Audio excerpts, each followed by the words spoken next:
So thank you for being here with us this evening. We are going to start. We have about 400 people registered. So far, we have 130 people who've joined us this evening. We're expecting that more will be joining, but we do want to respect your time and we do want to get started. We want to answer some questions tonight. We want to share some of what we've been learning. We want to give you ideas for how to engage. So thank you so much for taking time out of a busy season, a busy schedule. I want to give you a little background on why we're talking about this, because there are people who say, wait, I thought you were Fair Districts PA, but now you're talking about Fix Harrisburg. And what happened to redistricting? We are still very, very, very interested in redistricting, but there is some background on how we got started looking at legislative rules. So that's the first question that I'm going to answer this evening. Fair Districts PA started in 2016 as a coalition of good government organizations and as a fiscal project of the League of Women Voters of Pennsylvania. The goal from the start was to provide support at that time to a bipartisan caucus of Pennsylvania legislators who had already introduced a bill to create an independent citizens redistricting commission here in Pennsylvania. Over the next few years, Fair Districts PA and our growing grassroots movement of volunteers did everything we could think of to advocate for an independent citizens redistricting commission. We collected over 100,000 petition signatures.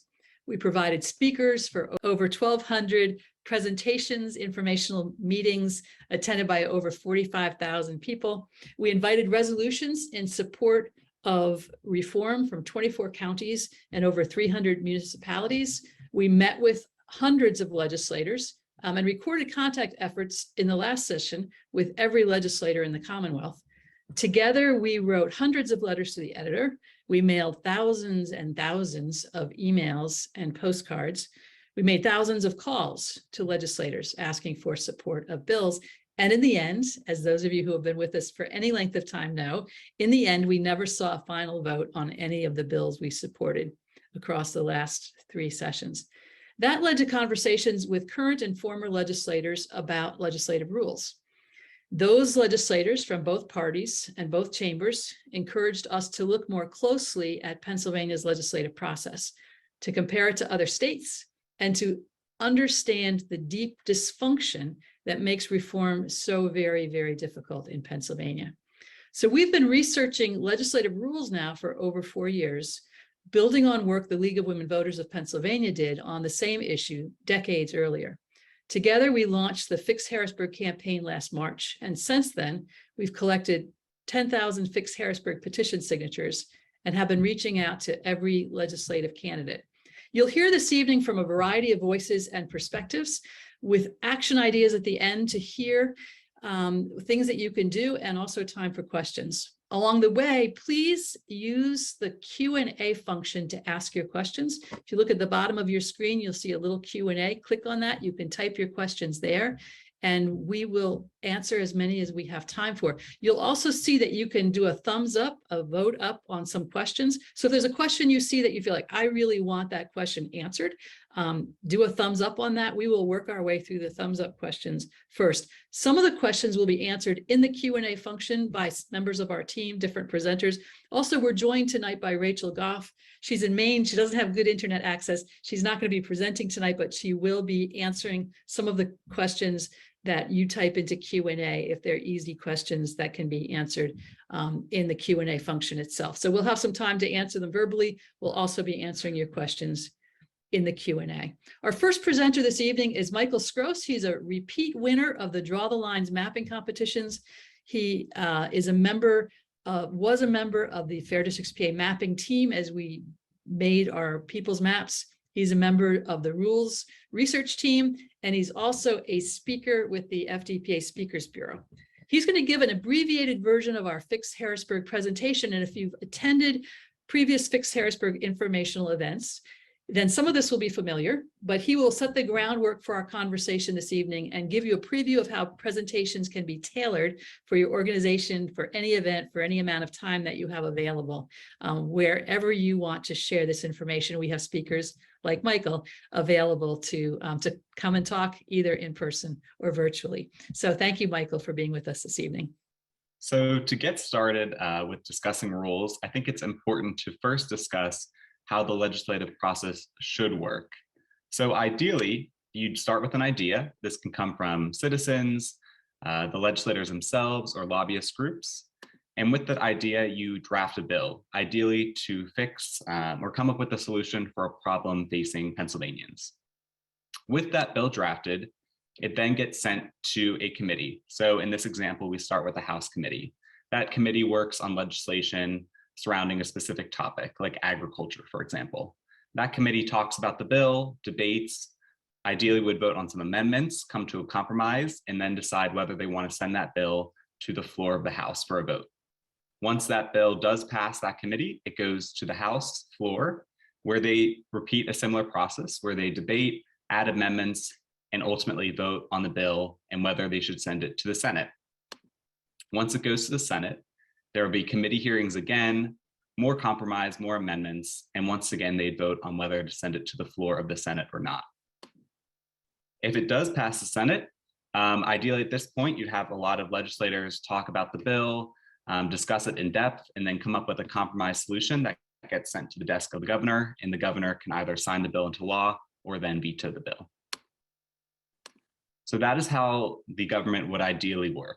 Unfortunately, in Harrisburg, we have a much more sad reality of what actually happens. We truly have government in action. So over 80% of introduced bills never get any vote in committee. These bills aren't being given a negative vote. People aren't voting them down. They're just not voting on them, or discussing them at all. If a bill does somehow make it out of committee, nearly 30% in the House last session never got a vote on the floor. So even if you're one of the few bills that makes it out of committee, chances are you probably won't get a vote on the full floor of the House. Then only half of bills that pass one chamber get a vote in the other. So your odds of getting anywhere decrease even more. Only about 6% of bills ultimately get passed in the House and 7% in the Senate. So all those bills getting proposed, there are close to 3,000 or more each session in one chamber. Chances are they aren't getting voted on and they're not getting enacted. This is extremely troubling, especially considering the fact that Pennsylvania has a full-time legislature with 253 members between the House and the Senate.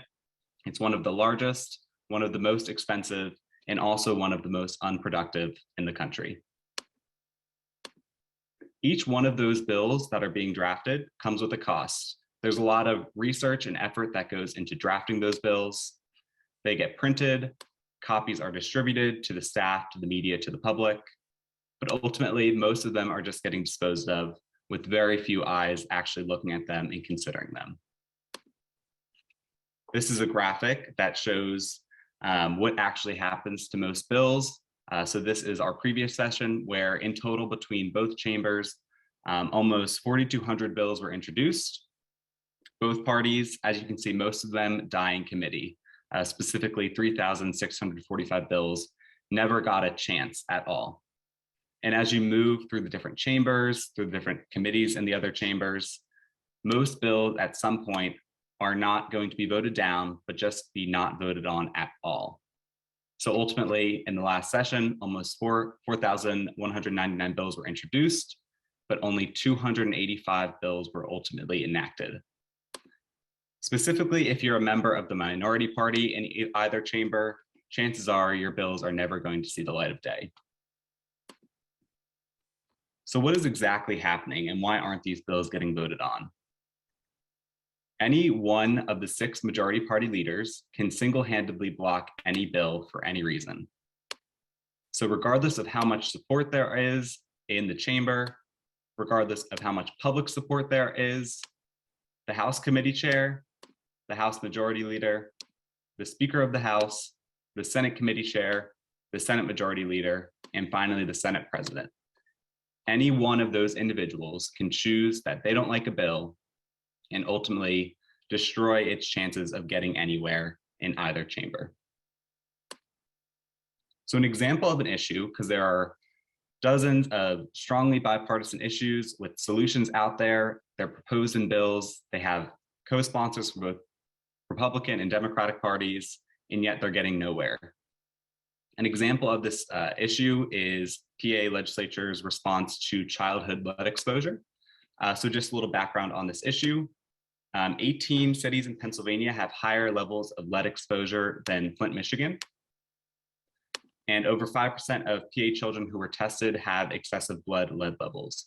This has an enormous economic impact and health impact, as it can lead to developmental delays and learning difficulties. So much so that investing $1 in remediation can result in $200 in savings. That's an extraordinary cost-benefit ratio. And despite this, there have been several solutions sponsored by both parties proposed to address the issue. Some solutions are lead testing in institutions specifically catering towards younger children, abatement assistance, recommendations from a task force, and mandated lead testing as part of real estate sales. All of these solutions have been proposed in the past several sessions, yet most of them are not even getting a chance with a hearing and a committee. Most of these bills are going nowhere, despite this pressing issue that has proposed solutions that exist out there in the legislature. There are so many more issues related to red flag gun laws, minimum wage, school funding reform, things like surprise medical bills, nursing issues, nursing licensure issues. All of these things are receiving no debate or vote in either chamber.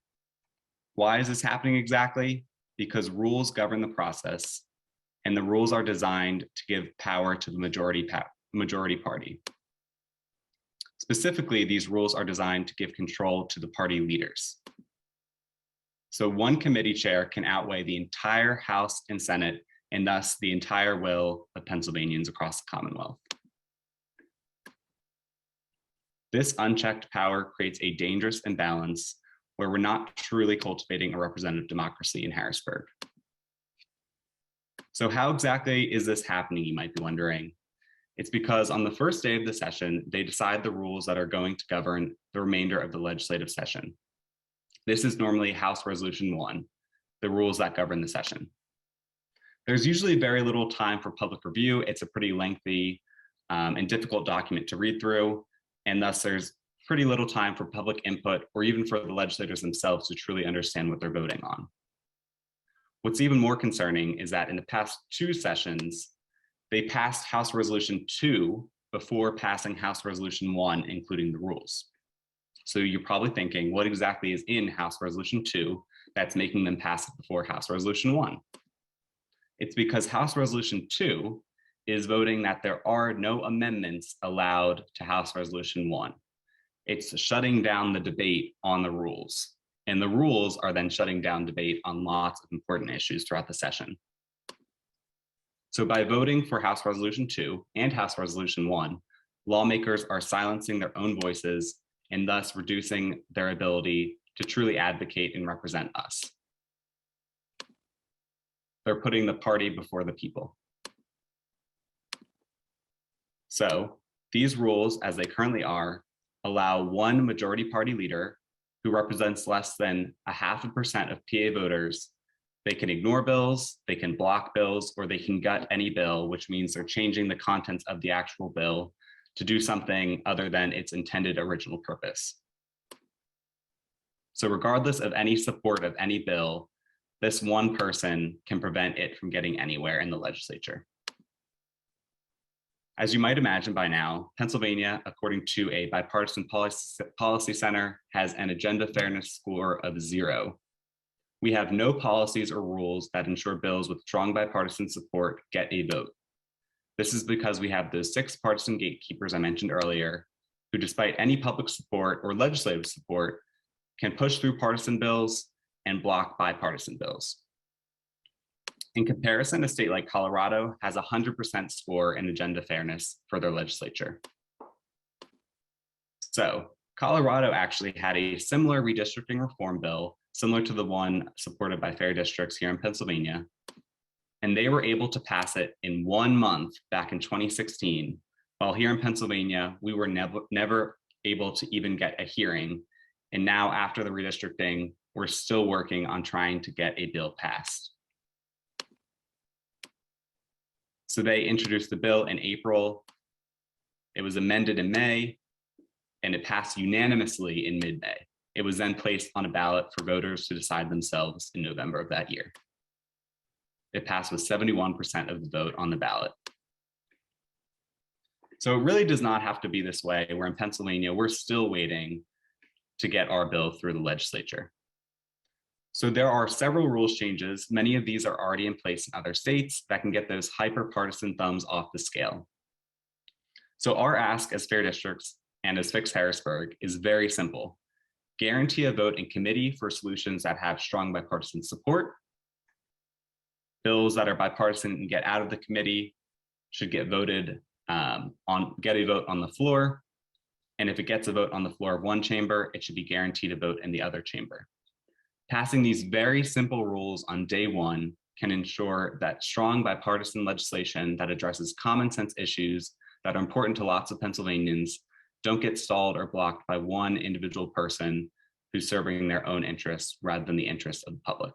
Thank you so much, Michael. So Michael's given you a really good background on what the problem is. It's easy to see there's a problem. The challenge is to see how to get to a solution. And many, many states have put solutions in place. Many states have the rules in law, or they have the rules in their constitution, or they never have had the situation that we have of the rules being fine-tuned over session after session after session to put so much power in the hands of just a few people. Our next speaker is, we're honored to have Brad Bumsted with us. Some of us are fairly new to looking at state politics and the state legislature. Brad has spent quite a long time studying what goes on in Harrisburg. He is the Bureau Chief of the Caucus, which if you haven't bumped into that, you probably want to take a look. It's a bi-weekly publication focused exclusively on our state government. It provides deep dive investigative reports, interviews with movers and shakers and influencers in Harrisburg, information about scheduled hearings and other interesting information surrounding what happens in our state capitol. Brad is a veteran state government reporter, and he is the author of 2 books on political corruption in Pennsylvania: Keystone Corruption, A Pennsylvania Insider's View of a State Gone Wrong, and Keystone Corruption Continues, Cash Payoffs, Porngate, and the Kathleen Kane Scandal. He's going to provide some historical context for us. He's going to talk a little about legal corruption in Pennsylvania's legislative process, and we are really pleased that Brad is able to be with us this evening. Thanks, Brad, for joining us. Sure thing, Carol. Is my video up? No, it's not. Well, he's doing that. There was a question about how the referendum process works in Pennsylvania.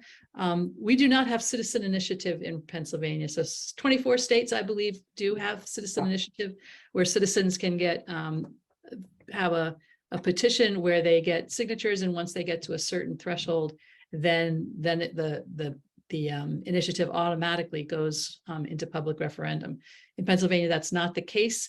Any piece of legislation, any referendum any constitutional amendment has to go through the state legislature in 2 successive sessions with the exact same language before it can go on the ballot.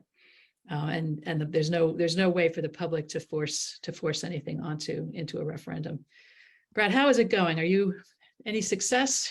We good? That's good. And when I did my book, Keystone Corruption, and would go around and talk about it, the one thing people would always ask me is Pennsylvania the most corrupt state in the nation? Well, it's really not. I mean, it's one of, but certainly Illinois with 4 governors who went to prison, New York, which has frequent major bribery scandals, Louisiana, which has a history of, real boss party politics, and New Jersey also, mob infiltration into a lot of different things.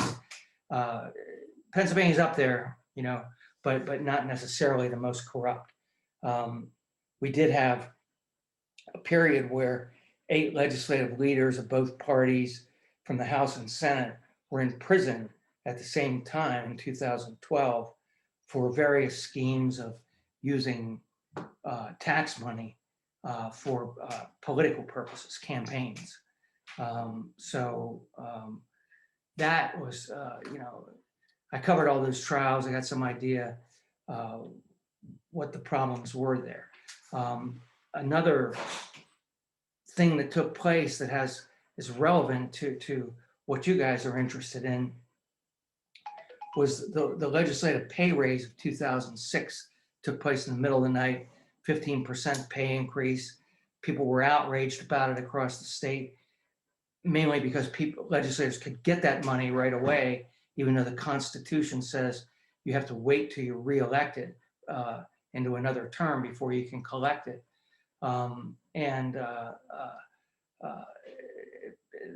By 2000, in the following election, about 50 seats changed hands, both through resignations and defeats of incumbents, et cetera. So in 2007,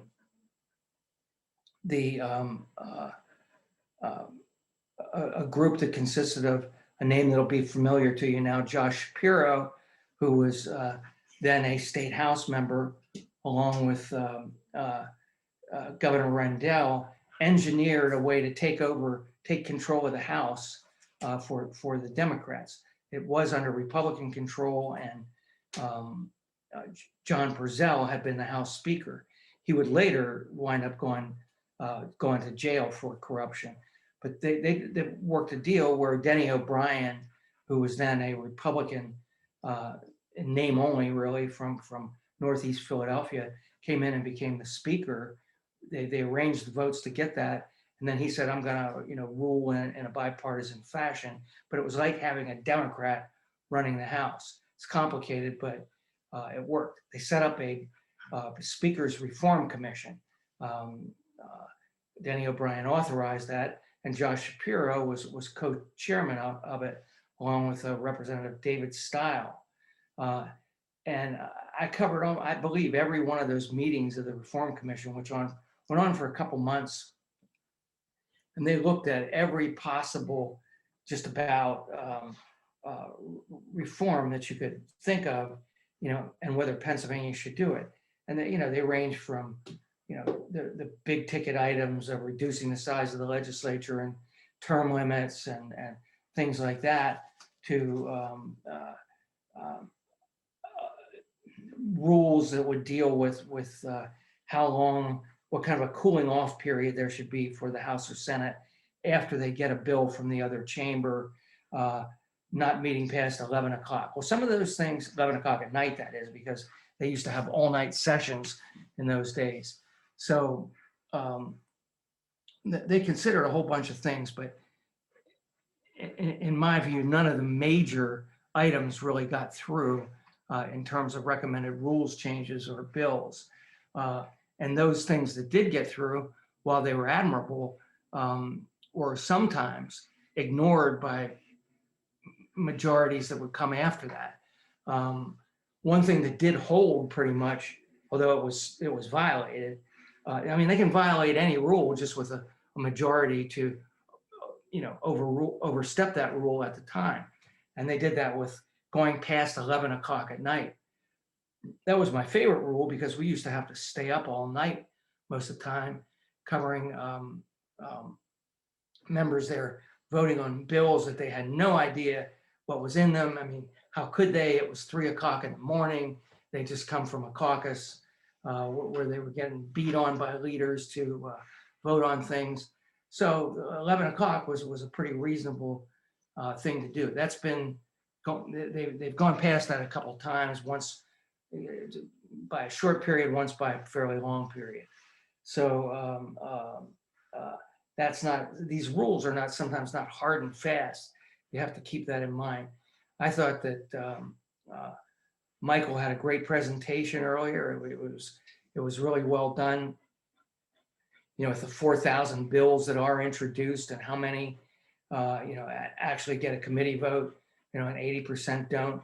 But what would it be like if 4,000 bills got, committee hearings and votes before committee? I mean, should there be some way to limit the number of bills that get filed per member, whether that's 5 or 10?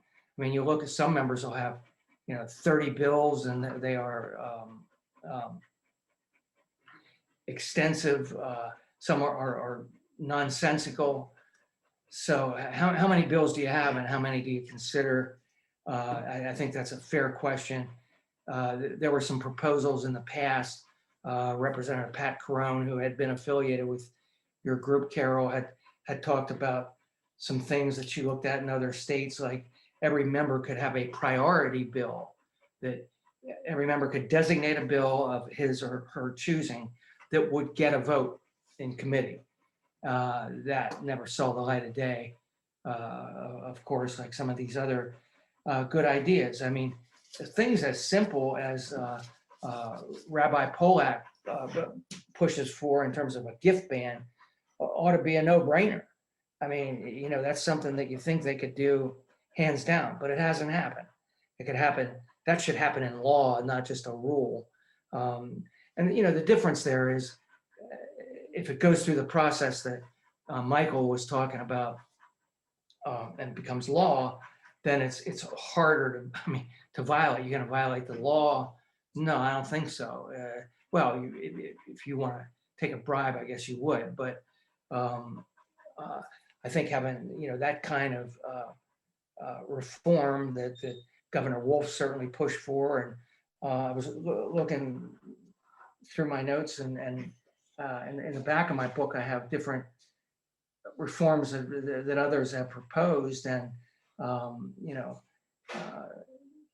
they run through like this: campaign finance limits.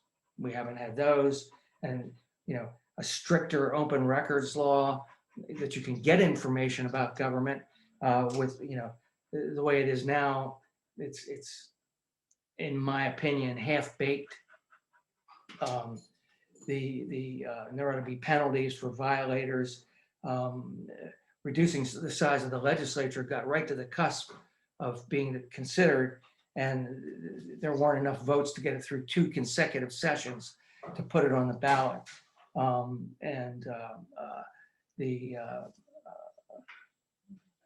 term limits, that's a whole other issue.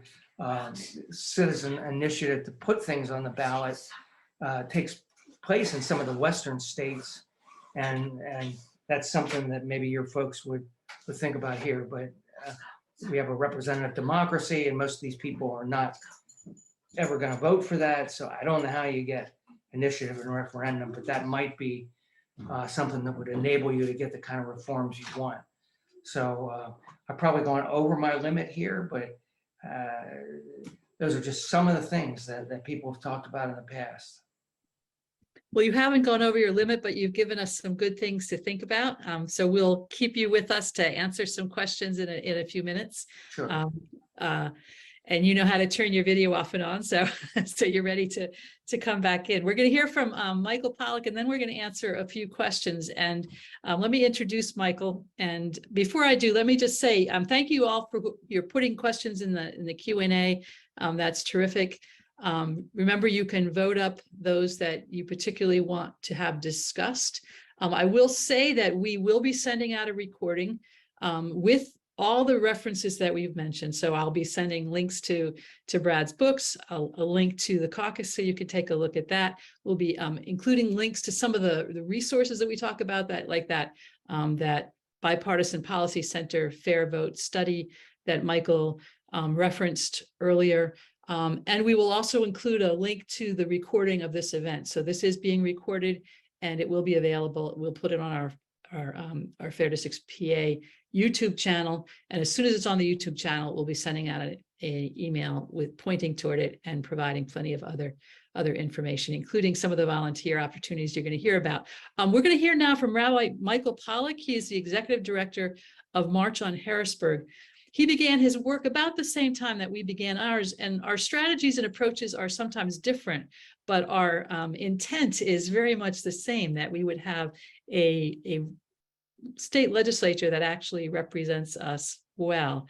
We also have shared similar experiences of legislative dysfunction and of blocked reforms between our two organizations. We have lots of stories about ways that bills have been buried and gutted and amended and promised and not taken place. He's going to offer his own insights into legal corruption and the work of March on Harrisburg to force a vote on a legislative gift ban. And in all of these stories, basically what we're looking at is, I call it the tight knot of dysfunction. And there's different pieces that feed into it. You know, the leaders draw the lines keep people in power without real accountability. That power allows them to arrange the rules to give themselves even more power. And then they use that power to block the reforms that would limit that power. And I did see a question saying, what can we do? That's really the question that we are all asking. What can we do? We have ideas, but really the thing that we need to do is have a loud enough voice at the polls, in the press, in lots of other ways to demand a more representative government. And I appreciate Rabbi Michael Pollock's work to help make that happen. So Michael, over to you. I'm just going to speak for a little bit about what we're up against, how things are going, and you know, just some thoughts. So I'm just going to start by taking a big step back here. Before even addressing the nature of our political system and of Harrisburg, of looking at the nature of our economic system. Economic power in this country, for the most part, is wielded by a very small group of people. If you think about who makes decisions about what price something should be, what to produce in a factory, what to pay in wages to the employees, it's a small group of people. We call them board members, executives, majority shareholders. If you think about an Amazon, Jeff Bezos and a couple dozen other people make all the decisions about who pees in water bottles, how much people get paid, what Amazon does day in, day out. It's a very authoritarian structure for the most part, and that's the way the vast majority of our economic power is organized, into this very authoritarian structure where a small number of people make decisions on behalf of a large number of people. And that economic power long ago figured out that a great way to increase its own economic power is to use government, to buy government, to make government pass laws that then make more money for people with existing power. They figured out that it's possible to make government into as an authoritarian of a structure as the economic structure is, and that will produce a great return on investment, that will produce a great prosperity for people on top, which tends to not trickle down as it goes. So rich people figured out that you can buy government and have government pass laws to help you make more money. And the mechanism of that is something called corruption. Corruption is when moneyed interests come into Harrisburg or DC or Philly City Council or Center County Council, wherever it might be, and use money to buy power in order to make more money. And our government is structured this way. I really like the name Fix Harrisburg because it kind of works on a few levels. We're told that government is broken and dysfunctional, so we need to fix it. But it's also more accurate to say that it's fixed. The game is fixed. The structures are set up to favor money and power, to favor property rights over human rights. And so the mechanisms of this, there's so many to run through. I'll just quickly kind of rattle off a few of the main ones. Campaign money. Campaign finance is big. It costs money to run an election, to run a competitive race. You need to raise money. People who have money concentrated tend to be rich people. They have an agenda. There's a kind of a shared ideology.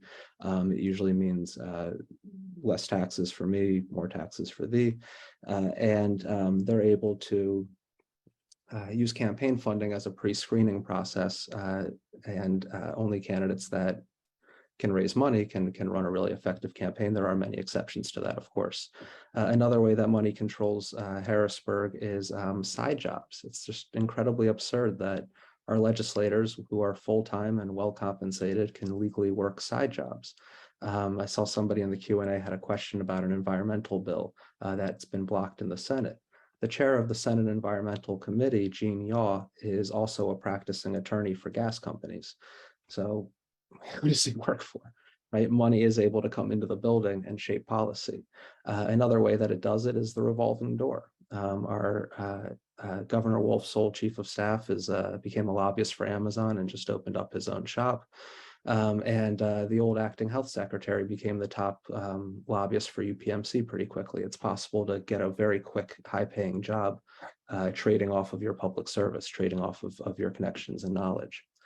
Another way that money gets into our system, and I'll dive into this one in a second, is gifts. You can literally just walk up to legislators and gift them anything, as long as you don't say a very stupid legal formula, which is, I am giving you item X in return for action Y, and then you can confirm that. That technically makes it a bribe. As long as that's not recorded, it's kosher, it's okay. This means Super Bowl tickets, trips to Wyoming, to the rodeo, Bahamas vacations, golfing at Pebble Beach, endless wining and dining, great football tickets, Hershey Park tickets. There's so many. And all of these, this money comes into the building and it shapes the agenda. Other things that shape our agenda and produce an authoritarian structure, gerrymandering, redistricting, a very small number of people wielding a whole lot of power over their colleagues. And of course, the rules. The rules are set up to favor moneyed interests over human interests. It's possible to buy off a small number of powerful people in the building and get them to block whatever you want to block. It's very easy to use the rules to cause dysfunction, which is actually functional for moneyed interests most of the time. They're still able to get things through, like subsidies for the crypto industry. They're still able to cut the corporate tax rate, right? It's not broken, it's fixed. And it's very much broken as well. So the gift ban. We started working on the gift ban 6 years ago or so. We're not the first folks to work on it. We definitely, stand on the shoulders of giants. We've traced the fight back to the late 90s with Barry Kaufman and Common Cause. There was another group called Rock the Capitol that took a shot. There was a bipartisan government reform caucus that produced its own gift ban bill in the mid-2010s. There was efforts by Governor Wolf. There have been plenty of scandals along the way. Legislators have gone to jail. A bunch of them went to jail. I believe that was 2014, about 8 or 9 years ago. A bunch of them went to jail. That should have been a scandal that provoked change. It did not. So Harrisburg's been very resistant to the gift ban for quite some time. There have been 33 gift ban bills introduced in the last 21 years. None of them have gotten a full vote on the House floor or the Senate floor. Only 2 of them have advanced out of committee, and that was in 2019 and in 2021 because of our pressure. I've never met anybody outside of Harrisburg outside of the state legislature who is pro-gifts. Not in a pro-gifts in a Santa Claus way, but pro-corruption, pro-bribes. It's absurd. It's just an absolutely absurd thing. Just as side jobs are absurd, just as the revolving door is absurd, just as the rules are absurd and gerrymandering is absurd. This is all completely absurd. Nobody thinks that it should be okay for you to be able to take a legislator to the Bahamas and have that be all right. But yet a gift ban has never passed. It's never even received a full floor vote. So we decided, we had gotten it out of committee. We'd had another set of broken promises this session.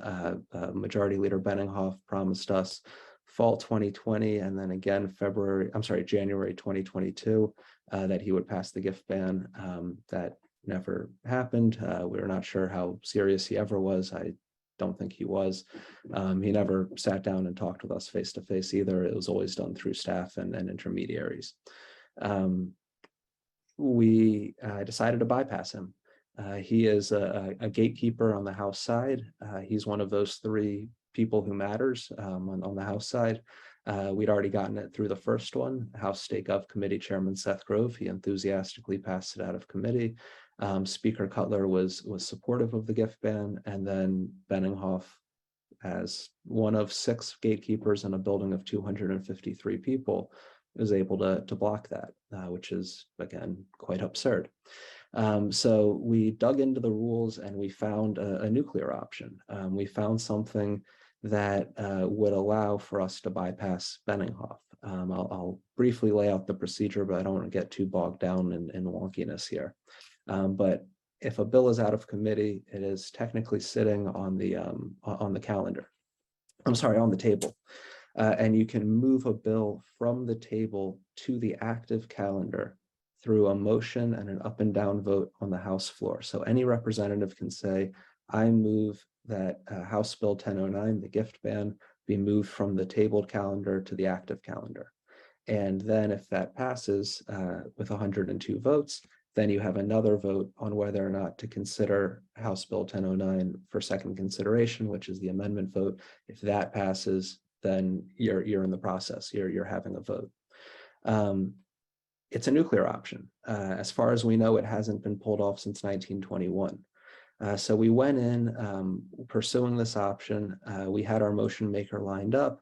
Everything was very clandestine because people were afraid of retaliation. Every one of our champions rattled off many reasons why they were afraid of leadership. They were afraid of retaliation. They were afraid that the empire would strike back because that's what it does. We heard things ranging from leadership determines which committee I'm on. I've worked so hard to get to this committee. It's what I'm interested in. It's what my passion is. I can't risk it. Or I have two lines of legislation that have been wrapped up in an omnibus bill. If I do this, they're going to pull my legislation right out. It's never going to happen. Or they're going to fire my staff, or they're going to cut. They're just going to defund my office. They're going to take my furniture. They're going to things that are so subtle too. We heard one legislator say, if I make a move on this, leadership will tell lobbyists who represent big donors that I don't need money for this upcoming election cycle, and then I won't get that campaign money. There's just so many ways that leadership can control the rank and file and dominate and impose their will on them. And we saw that firsthand. We poked, we pushed. So what happened was that on September 12th, we had just marched 33 miles from York to Harrisburg. This was our fourth long distance march. We do literally march on Harrisburg. And we got into the Capitol building and we noticed, we told them all what was going to happen. Somebody's going to stand up on the House floor and make a motion to get the gift ban moving. That's what they knew.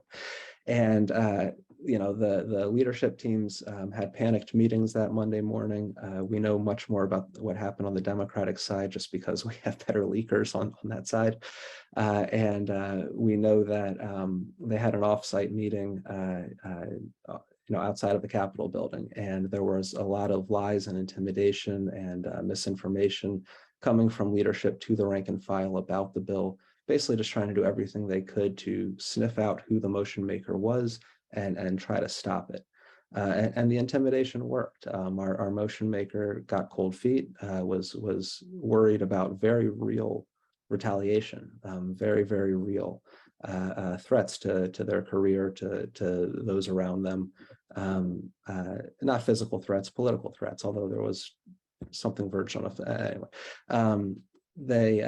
Our motion maker, we were told that there was a deal that the motion wouldn't happen that Monday, but it would happen by the end of that week.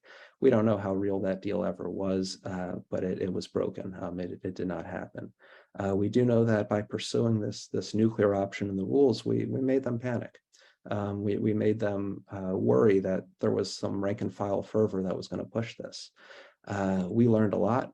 Next time we will be much stronger, and frankly, we're not going to be in the Capitol building much for a little while. We're going to be raising up an army because we've seen what we can do with our tactics, with what we have, and we need to keep growing. The goal is always organize, organize, organize. It is 7:47, so I'm gonna start wrapping up here. Actually, I'm sorry, one more point about the gift ban. It's really strange to be in the Capitol building pushing for a gift ban and seeing the response from the institution. We were everywhere legislators usually are that Monday, as we normally are. We didn't see any, we saw maybe 5 of them through the whole day.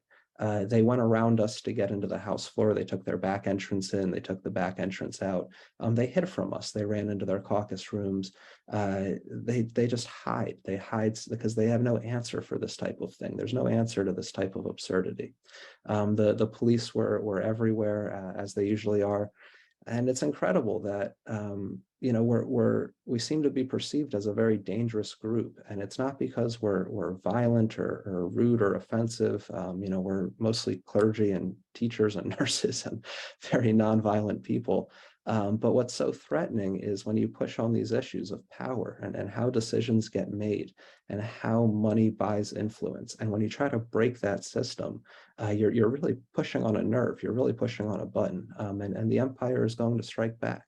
But that just means we have to return with more Jedi. So that is the goal.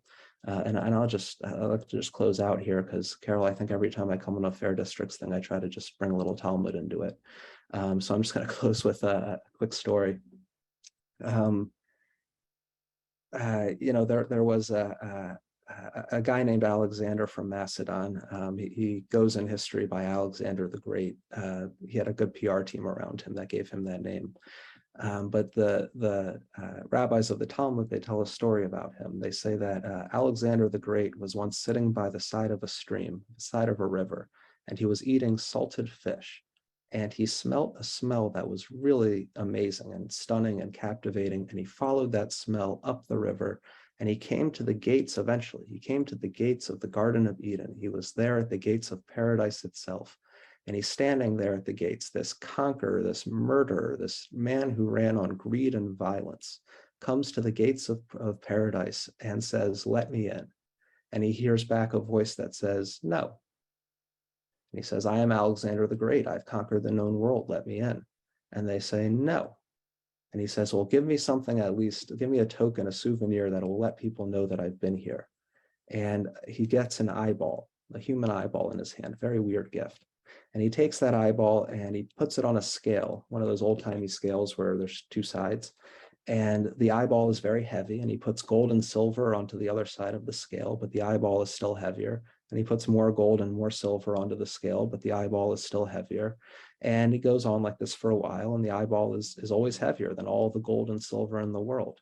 And he asks the rabbis in the city, what does this mean? And he says, "Your greed will never allow you to enter paradise. As long as your eye is searching for gold and silver and conquer and plunder and unjust gain, you will never be able to enter into paradise." Our whole political system is directed toward accumulating money and power.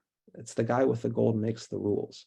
And this type of a system, this type of corruption, this type of terrible priorities of prioritizing money rights over human rights, it's not getting us anywhere closer to paradise. It's taken us in the wrong direction. And so we need to organize and fight back. And when we do, when we organize, when we fight, we win. Thank you, Michael. We always love to hear your Talmudic wisdom. Michael, stay with us with your video and your audio. And Brad, also, if you could join us, we have a few minutes to just consider some questions. And one of the questions that I see you thumbed up 9 times here is, what can we do? What can we do? So I know Michael has some strategies, but Brad, you were talking about what happened back in 2007. I'd like to just hear a few words from both of you as we look at this, you know, as fair districts looks at this, as organizations across the state look at this. What can we do? And also, are there people, one of the questions I think that sometimes comes up is everybody in the state legislature like this? Or are there people there who want change? And if there are people there who want change but can't because they are being threatened or because the stakes are too high, what can we do to lower the stakes for them to do the right thing that they want to do? How can we as citizens, and we're gonna hear from some of our team, we have some things to work on, but I'd love to hear the thoughts from the two of you briefly before we move into hearing from our team members on some things that we're working on. I think the vast majority of people who come into the House and Senate, when they're new members, you know, they don't want to be corrupt. They don't want to be part of all of this. They I don't say their hearts are pure, but you know, they are trying to do a good job and want to be honest about it. I really believe that. But I've just seen how the institution then corrupts in this process that you talked about, Carol, with the rules and the power, and Michael with the greed, and they just get wrapped up in it. And before you know it, oh, you can't vote for this. We're not going to consider this. So don't bring it up again. What do you mean? Well, just don't. And there are threats. I mean, it's operated that way for years. It's not as bad as it used to be. I mean, there were stories about one former strong speaker moved a legislator's desk out into the hallway that became his office, for defying them and not cooperating. And there were others who have been punished, stripped of committee chairmanships after the pay raise. Bill DeWeese, who was majority leader, stripped chairmanships from people who didn't vote for the pay raise. So, and that was, out in the open. He did that, but a lot of these other things Michael's talking about take place behind the scenes, and I think people eventually become afraid. They make some gains. They know how tough it is to get a bill through, and finally their bill is going to get some consideration, and they don't want to buck leadership. So I think the thing that I heard tonight that really, other groups could take heed is the kind of things that the rabbi talked about. They played hardball on that vote to try to bring up the gift ban, and it did rattle leaders. And I think that's the only thing that works, because you can hold all the protests you want up here. You can rally around. You can go visit all the offices you want. You can lobby to your heart's content. But I think until you can get to something that makes them think, whoops, we could lose this. I think if you're really trying and it's not working, you got to play hardball. They're not going to love Michael's group anyway, right? I mean, they don't like me because of the kind of things I write about, and I don't care. I don't care. You can't care about that. You have to try to do what's right and write about the things that you think are important. Thank you, Brad. You're welcome. Michael, do you have some more thoughts on this? Oh, absolutely. I just like there's a great line from a TV show. It's your boos mean nothing. I've seen what makes you cheer. And that's kind of our attitude in the Capitol building is their boos, their condemnation, they mean nothing because we've seen what makes them cheer. And that's corruption. And that's, accumulating power and money at the expense of everyday people. We got to play hardball. We saw what we could do with what we have. That was March on Harrisburg's takeaway, is that with 50 to 60 people in the Capitol building, first of all, we can make them take the back entrance. I mean, just our very presence is enough to throw off their day. And what could we do if we could really hold space? What could we do if we could really take the rotunda? If we could chase them out of the building and then make constituents chase them back into the building, from the districts. We have to flex. We have to wield power. If you look at moments when things happen in U.S. history, there's strikes happening, there's shutdowns happening. You're threatening their political power and their economic power, and you really have to push hard on those things. And so, we have, we're part of the Poor People's Campaign as well, and there's kind of a strategy that a lot of our groups share. And the first step is developing leaders. We need people who are clear on what's happening and what we're up against. We need people who are competent in carrying out tactics, and that means everything from marching to lobbying to writing letters to showing up in person and knowing how to get 100 pizzas to 200 hungry people. It means everything. We need people who are committed, people who are in this for the long haul, because we get so fired up when there's a war happening, and we can do such incredible logistical feats there. We need that same commitment to peace. We need to wage peace with the same ferocity with which we wage war. And we need leaders who are connected, people who are connected to others, working together in well-organized units. Step two, and I'll breeze through these, I'll keep this quick. Step two is understanding that we're all in moral fusion campaigns, meaning the healthcare fight is not separate from the housing fight, is not separate from the wages fight, is not separate from the democracy and corruption fight. Everything is connected. The people who work at ALEC, they don't just represent people trying to cut corporate tax rates. They also represent people who are trying to make a buck off of unaffordable housing. They also represent polluters, right? The ruling class that we're up against is fairly united across most issues, and we need to be as well. And then the third step is just picking short-term and intermediate campaigns to wage, not getting caught up in going for perfect, overnight. We're not there yet. You don't start with the most ideal. You pick fights that you can win, and frankly, the gift ban is the easiest money in politics fight. That's why we're in this one, because we looked at campaign finance reform and went, oh hell no, how are we going to do that if we can't even take care of the Super Bowl tickets? And then those campaigns build in momentum as leaders develop, as groups fuse, and things move forward. And the long-term game would be getting your own people elected. Yeah.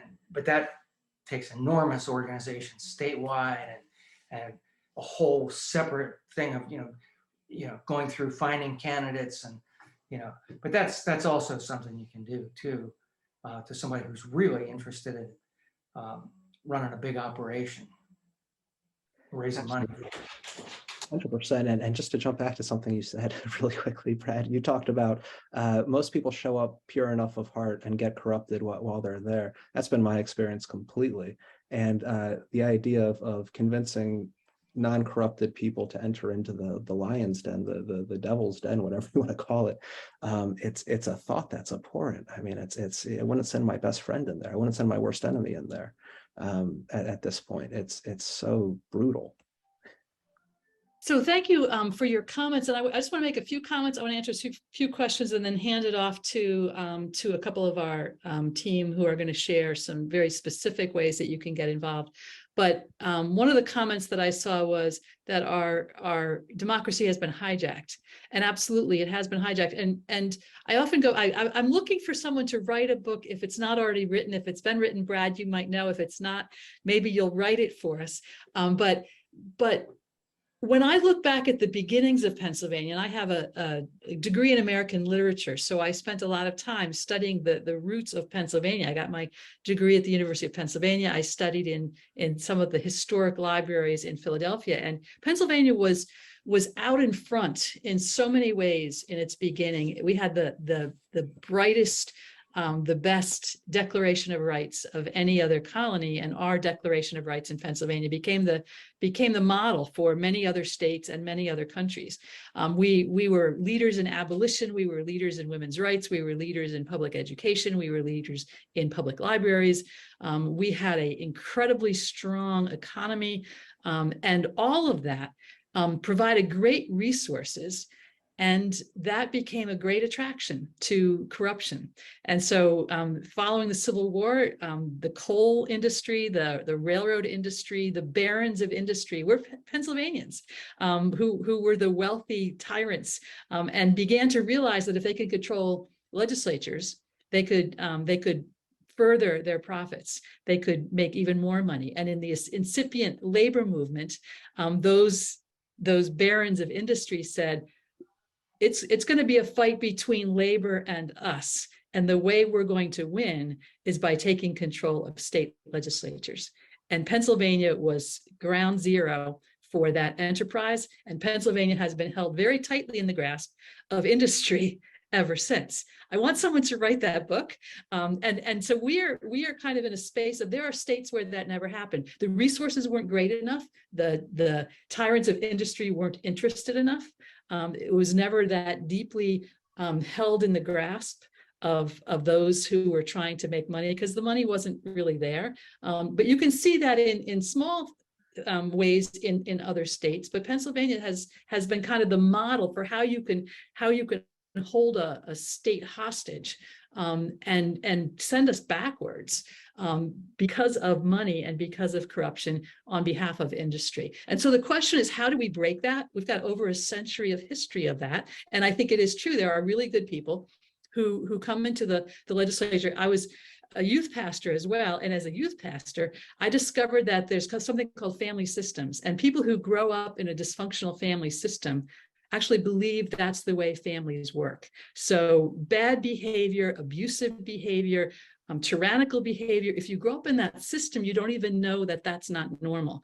And so when we talk to legislators about how other states do things, it's like, no, they can't do that. That's, that would never work. It's like, well, it works in lots of other states. So things like automatic calendaring, bills are introduced, they get put on the calendar in committee, they get a vote. There's no drama, there's no debate. It's introduced, it gets a vote. Well, people say, well, we have way too many bills. The reason we have way too many bills is, number one, because for some people, that's the only way they can interact with the system is by writing a bill. And also because we've got decades worth of solutions that are not given a vote. So we could say, at the start, yeah, every legislator gets 5 bills or 10 bills, but over time that huge backlog of big bills, the big backlog of bills would begin to diminish. So there are ways that other states address this that do work. Many of our legislators don't even know. They don't do best practices. They don't get trained in how legislatures should work. They assume that committee chairs are meant to be tyrants instead of understanding that committee chairs are meant to be facilitators and moderators and let everybody have a voice. So part of our job is to help legislators see that it's a dysfunctional system, help them see that it could be done differently, help them believe it would be better for them if it was done in a different way. There's a lot of education of ourselves, a lot of education of them.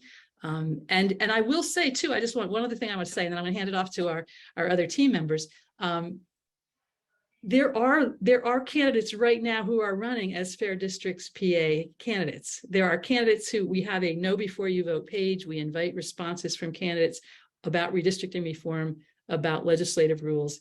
There are quite a few candidates who say, I've been a Fair Districts PA supporter from the beginning. I've done Fair Districts PA presentations, or I've attended many Fair Districts PA presentations, or I did advocacy on behalf of Fair Districts PA, and now I'm running for office. So there are people running for office because they've taken a look at the state legislature and said, oh my goodness, we have people in some local elected places who very early on went to present a resolution in support of an independent commission and looked at their local government and said, really? And then said, I'm going to run for local government. So that is happening. There are people who are catching that vision. There are some really good people running in this election. There are some really good people in our legislature who really want to see change, but it's a hard slog. And as Michael said, there need to be more and more and more of us. We need to be more and more and more connected with each other, more and more strategic about how we do this. So I'm going to turn this over now to 2 members of our executive committee who are going to give a little bit of an insight into some of the things that we're working on.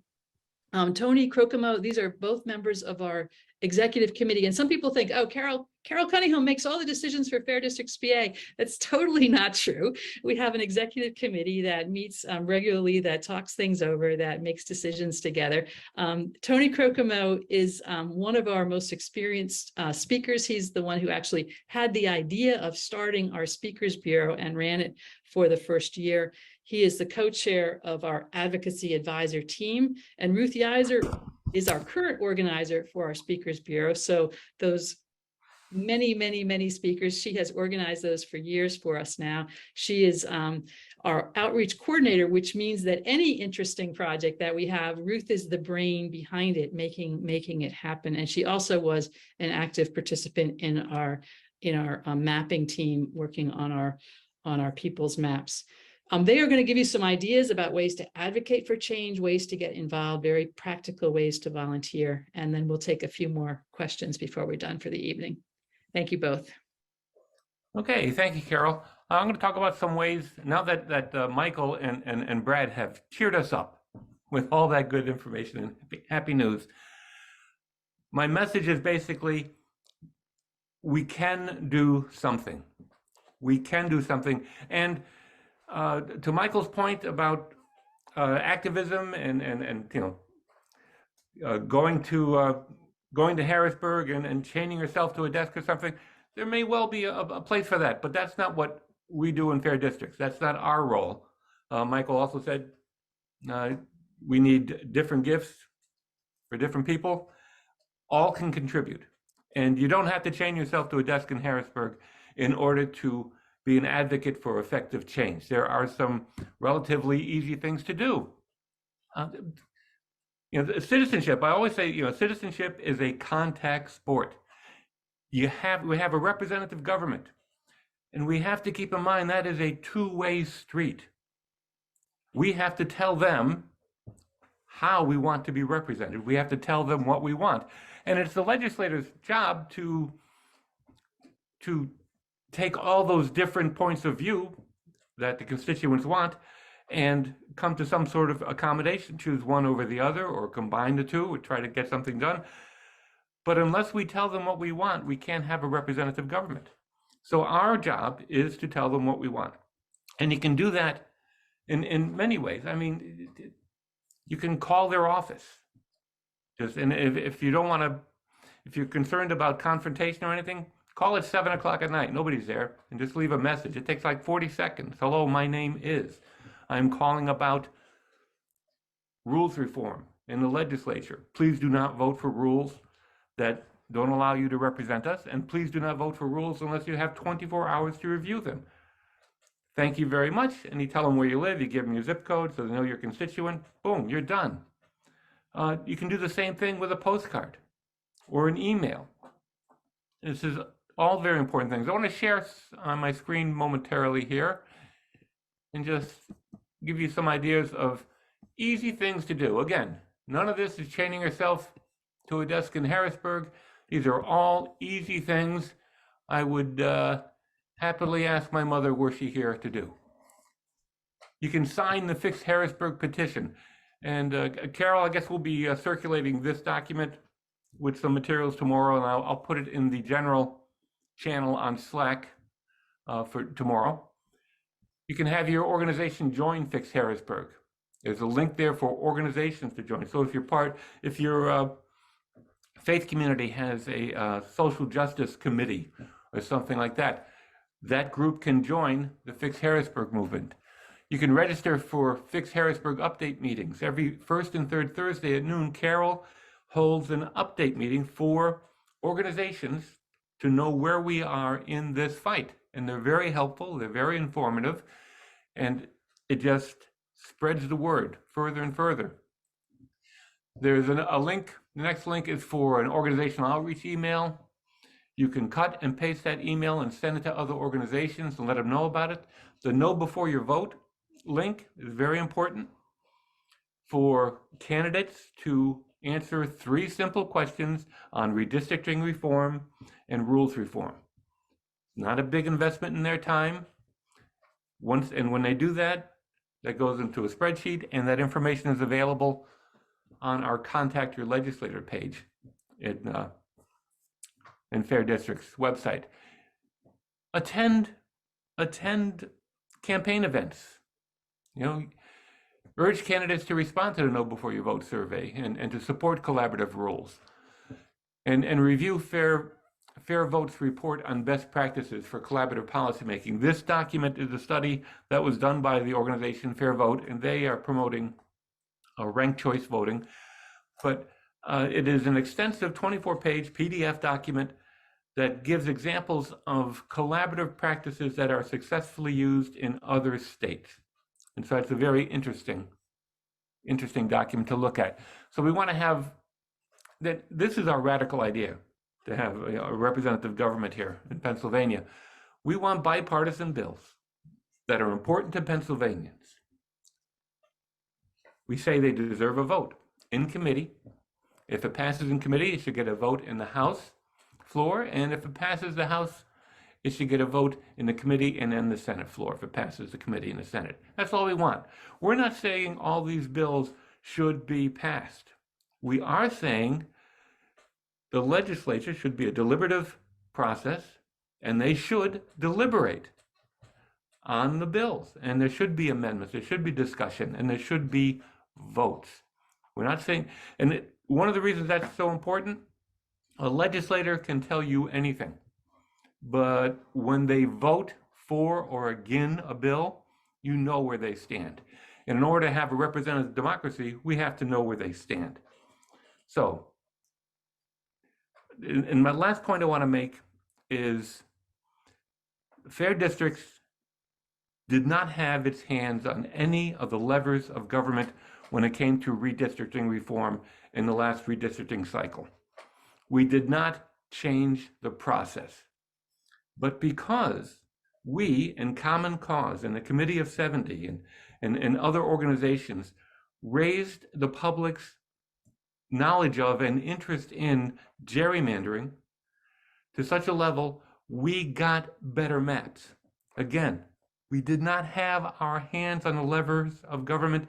Nonetheless, we got better maps. Didn't change the process. We're still working on that. We're going to change the process. But that just proves the point that contacting our legislators, letting them know what we want, gets us an improved government. Because we got better maps, we have, I think a near record number of newbies, legislators that have never been in the legislature before, that are going to be coming in this time around, this election. So it's like some 50 people are going to be brand new to the legislature. We need to get to all of them to let them know about the rules and to not vote for rules that don't allow them to represent us, and to not vote for rules unless they have at least 24 hours to review them. And now Ruth, I believe, is going to talk to us about volunteering. So, Ruth? I am, and I may repeat a little bit of what Tony said, but sometimes we need to hear things twice, right? So as outreach coordinator, I do handle that outreach email account for Fair Districts PA. So among other things, if you didn't get a confirmation email, like we've been in touch before. So by now, you're very aware that Harrisburg is broken, and hopefully everyone on this call is asking, what can I do to help fix this mess? And I'm going to put a whole bunch of links in the chat, and we're going to send you these links as well. And many of these are similar to the links that Tony just shared. And as I'm talking, I will be referring directly to these links. First and foremost, as Tony was saying, advocacy. On January 3rd, our legislators will have one opportunity to ensure that they have some agency over what bills move. They will get to vote on the rules. If the status quo holds, they'll vote on rules that they haven't even had time to read. And if the status quo holds, unless our legislator is a committee chair of a pertinent committee, the majority leader or the speaker, our own legislators will have zero say in what bills come up for a vote. With no say over what bills come up for a vote, introducing a bill will be a meaningless exercise, and co-sponsoring a bill will also be a meaningless exercise. On the other hand, if our legislators vote against rules that they haven't had time to read and/or that don't guarantee bipartisan bills a vote in committee, on the floor, and in both chambers, they will have some leverage to represent constituents. So candidates and legislators, especially new ones, have to hear from us before January 3rd. So here are some things that we can do. First, check that Know Before You Vote page. Did candidates in your district respond to our Know Before You Vote survey? We've only contacted each non-responding candidate between 3 and 5 times. If your candidates didn't respond, or if they didn't provide comments or links that backed up what they checked off, email them or call them and make sure that they know that the issue is important to you as a voter in their district. You can use the Contact Your Candidate page as guidance. And if you call or email or visit a candidate in person, fill out that report back form. This feedback will help us plan for constituent meetings with newly elected or newly re-elected legislators prior to January 3rd. And all of these links are in the chat and they'll all be sent to you. Second, and this one is the biggie, we have more than 100 districts that are part of our Fix Harrisburg candidate outreach. In this outreach, we are planning constituent team meetings with the winning candidate. Many of those 100 districts will have brand new legislators. Some of the meetings will be by Zoom and some will be in person. And some of those districts still need constituent volunteers. In the next few days, if you get an email from Outreach or from an advocacy advisor asking you to join a constituent team for our Fix Harrisburg candidate outreach, we need you to do two things. First, open the email. And second, say yes. When you're a member of a constituent team, you'll have a captain who will provide training, materials, and preparation for your meeting. And if you like to talk, there are speaking parts in a constituent team meeting. And if you don't like to talk, there are roles that don't require speaking. And if you don't get an email that's specifically asking you to be part of the constituent team, we still need you. If you're not asked to be part of the constituent team, you can still reach out to candidates in your districts.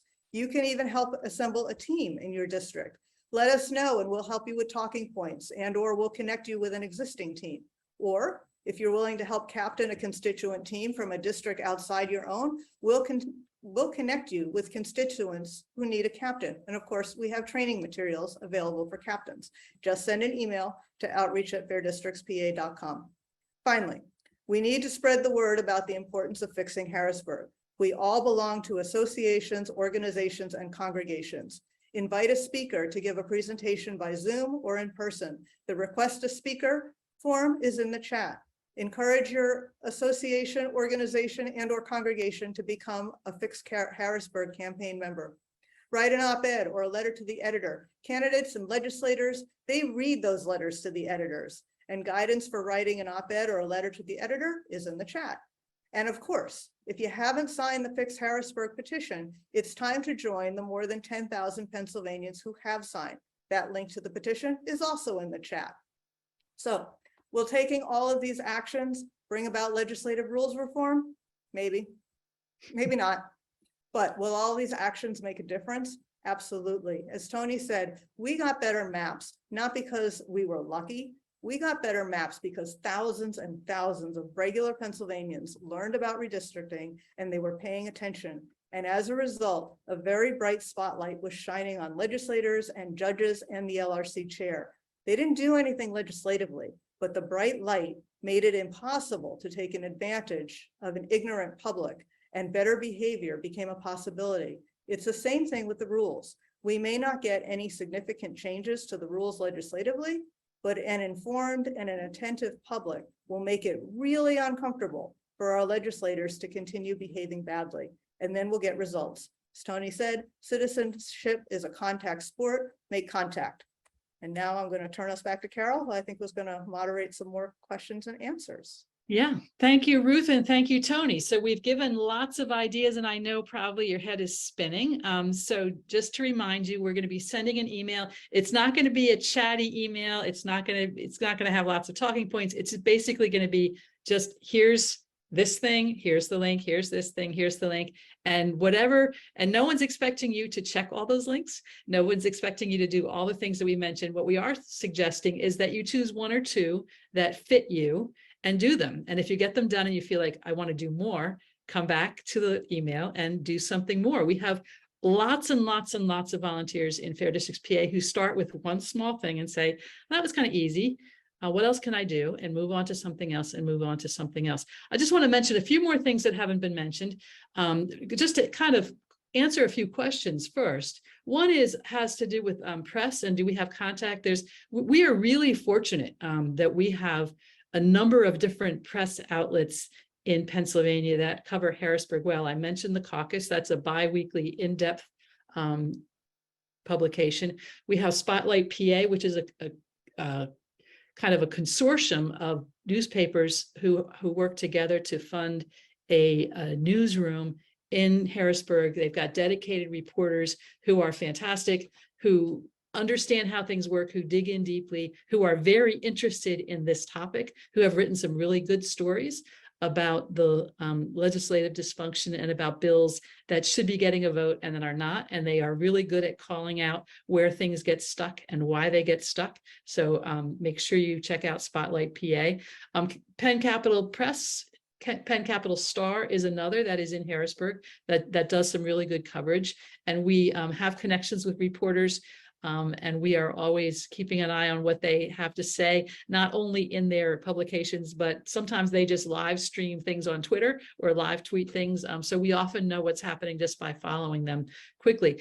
Also, Michael mentioned that there's a moral fusion between these different issues. And as Ruth mentioned, and I think Tony mentioned, we are doing active outreach to organizations to say, you've been working on these issues for 20 years and nothing has happened. It's not because you're not trying, it's because our legislative process is broken. Do you want to understand more about that? And do you want to help us focus a little bit of light on that? So we're having these meetings twice every other week. We have organizations that are very interested in learning more, interested in working together on these things. I want to give you 2 dates to stick on your calendar. One is that we're going to be holding an in-person conference in Harrisburg at the Crown Plaza Hotel on December 3rd to talk in more depth about redistricting, about legislative rules, about ways to engage, about ways to organize, as Michael said, organizing, training leaders, committing for the long haul. We want to be talking about how we can work more strongly together, how we can build a louder voice surrounding the Fix Harrisburg theme, but also be continuing the work of talking about effective redistricting reform and what that will look like as we move into the next decade. So we'll be sending out more information about that sometime soon, but that will be on December 3rd. January 3rd is swearing in day. That's the day when our legislators will be showing up in Harrisburg. It's kind of a ceremonial day. Families are invited. There'll be a big Christmas tree in the rotunda, and they don't want any kind of conflict on that day. But that is the day that they will be voting on the rules for the next 2 years. And as Tony said, we are saying, don't vote for rules that you haven't had a chance to review, and don't vote for rules that take away your right to represent us. So we are committed to being in Harrisburg on that day, to having people from as many organizations as we can get, to having lots of people in the building at a time when they do not want us in the building. And we will be strategizing about how to put pressure on that vote. We've heard from leaders who say, people just vote for that. We've not heard that that's a problem.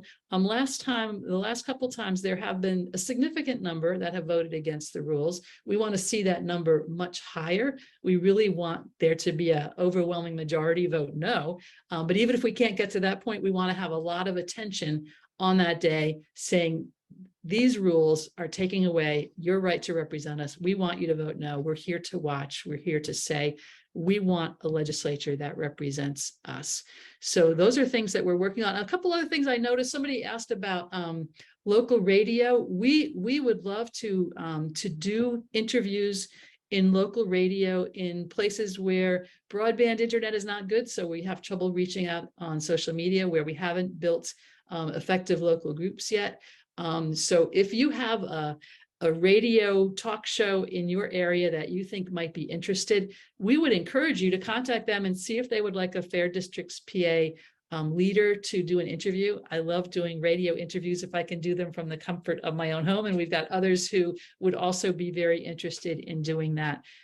There's lots of ways to engage. And do we have a bet? So one last question, and we get this question often. It's a really good question. Do we have a rule set we are supporting? We don't. The rules are long, they're complicated. In 2019, we tried to support a list of 10 resolutions to change the rules. Those resolutions had been drafted by members of the House who are very interested in this. And some of them were quite complicated. Some of them were kind of deep into the weeds on timing and discharge petitions. And it was hard to communicate around those. And what we realized is what we want to say to our legislature is bipartisan solutions to get a vote. And there are a number of ways to get there. The rules need to get there. Figure it out. But there's not a specific rule set that we're supporting. What we would support are rules that allow bipartisan solutions of vote. So there's some particular resolutions that were introduced before that I'll just mention. One is that if a bill has 20 co-sponsors from both parties, it should get a vote. The other one is the Representative Steve Samuelson rule, which is if a bill gets a majority of legislators as co-sponsors, it should get a vote. There's been interest from legislators in both chambers and both parties about the idea of a priority bill, that every legislator get one bill that if they can get just a few co-sponsors from both parties, that bill would be guaranteed movement forward to get a vote. And if it gets a vote it gets a vote in committee, positive vote, it would get a vote on the chamber floor. So there's a number of different ideas about that. There's also some interest in looking at the ways that committees are constituted, the ways that committees function. And there's also conversation around temporary rules, which is what they did in 2007 when they had the Speaker's Commission on Legislative Rules. They put temporary rules in place, and then the Speaker's Commission proposed changes. And Brad talked a bit about how that worked out. There's a number of different ways to do it. And as Ruth and Tony both said, we might not get rules changes, but we might get better behavior if they are aware that people are paying attention. And even as we begin to call attention to good bills that aren't getting a vote, we see a little bit of movement in those bills. So the more attention we can call onto the entire process, the more hope we have for actually getting some things done. This is not a short-term project. This is a longer-term project. And the most important piece is to get more and more and more people informed and educated about it, paying attention, and to get more legislators aware that there are better ways to do this and that they should be part of the solution, part of demanding for change. Oh, one last thing I want to mention. There was some conversation about constitutional amendments, and yes, there are some constitutional amendments that we watch very carefully. One is House Bill 38, the judicial gerrymandering bill, we call it. It's the bill that would create districts for appellate court judges that passed in the last session. We are watching closely. If it doesn't pass very soon, I believe that it is dead for now. And then there is that Senate Bill 106, that constitutional amendment that was passed late at night, right before session ended, before the summer, that has 5 different amendments put together, really poorly worded, really confusing. There are many, many, many, many organizations in Pennsylvania watching that closely, planning ad campaigns against it, planning advocacy against it. We certainly would do everything we can to help to say no about that. And the challenge is constitutional amendments, if it's something that the people want, are really hard because you've got to go through the legislature twice in a row. If it's something that the leaders want, they can whip it through really fast because they're the ones who call the shots. So amendments are a challenge in Pennsylvania. It's something to watch closely, and we certainly are watching that closely.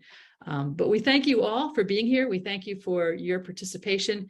We hope that some of you will be joining us for our conference on December 3rd, and we hope that many of you will join us in Harrisburg on January 3rd, and you'll hear more about all of that in emails, and you will be getting a follow-up email with lots and lots of information and links as soon as we get this video ready and put it on our YouTube channel. So thank you so much. 8:30, we want to respect your time and appreciate you, appreciate our panelists and presenters tonight. Thank you all so very much for being with us.